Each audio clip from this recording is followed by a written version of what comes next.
Businesses will be expected to adapt to these new CDC guidelines. Jim Allen's with me, the chairman of Hard Rock International. The company's worked with health officials to develop its Safe and Sound program for hotels and casinos, and it includes social distancing, increased cleaning and touchless in-room dining. Now, Jim, in July, I spoke to you when cases were climbing in Florida, so that's a long time ago.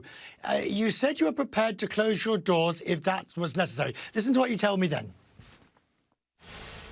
I think it would be unfair to not suggest that, yes, it is starting to become alarming, and something like reviewing a potential taking a major step back or even an additional closure is something that we're going to be talking about on a daily basis.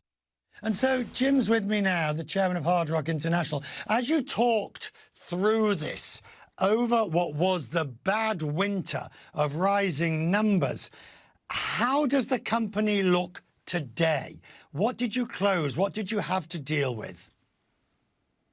First of all, Richard, thanks for having us again. It's amazing how July seemed like it was yesterday, but certainly we've been very fortunate here in Florida. When we think about the Hard Rock brand, we obviously think about it globally in over 70 countries. But Florida, frankly, we did see some spikes, but it never got to the point that we needed to reclose any of our facilities. And to the contrary, I think Florida became a state where people were comfortable to utilize a mask, but also have the common sense to recognize that COVID is something that is very important to deal with in the appropriate way. And candidly, our business is actually up and up significantly here in Florida.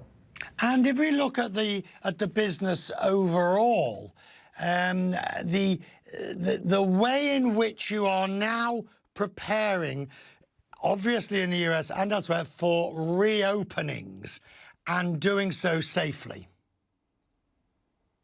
I think the business overall is still down significantly, specifically in the cafe and the hotel divisions. When we look at the regional gaming markets here in the United States, the business is actually exceeding expectations, including, like, give an example, like we have a new facility in Sacramento that's been open a little over a year now. It's actually exceeding its projections where we thought it would be after 6, 7, 8 years. So regional markets are good, but the basic restaurants, say like the Hard Rock in Times Square, is still not even open. And many of our locations in Europe still not even open. London, for all intents and purposes, virtually closed, including our hotel there. So as we look at the global footprint, frankly, business is still extremely challenged. And this is why the new treaty, the new agreement with Florida and with the tribes, the Seminole tribe, is going to be so important as you increase your gaming footprint in places like Florida. Yeah, I think the compact obviously is receiving, a lot of coverage since we signed it with Governor DeSantis on Friday. But the reality is the footprint, the brick and mortar, the land-based business is not changing at all from frankly, the previous agreement that we had negotiated with the state of Florida under, frankly, Charlie Crist's regime. But what has changed is, in this compact, we have the ability, subject to ratification by the House and the Senate, to offer sports betting, not just in our facilities, but on a mobile basis. And obviously that's a game changer for us, and that does expand the scope here in the state of Florida, but it is limited and geo-fenced to Florida only. If we look at the company,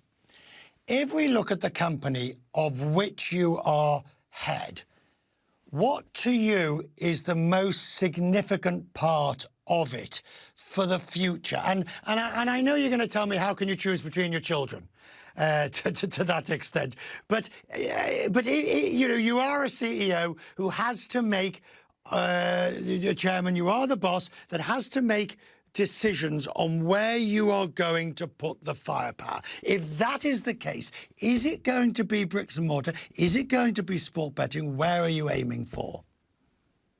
So I think if I take my hat off in my role with Hard Rock and Seminole Gaming, and as I look at it as an industry executive, I think clearly one has to focus on the digital side of the business when you look 5, 10 years and beyond. But I think we are so fortunate because of the tribe's sovereignty and the state of Florida growing to projections of 30 million people. And because this particular agreement that we just signed, once again, I want to acknowledge it still needs the House and the Senate's approval. But I also should footnote is that we've been working with both those chambers for quite some time. That occurs, candidly, the state of Florida is a wonderful place to be operating land-based casino and entertainment.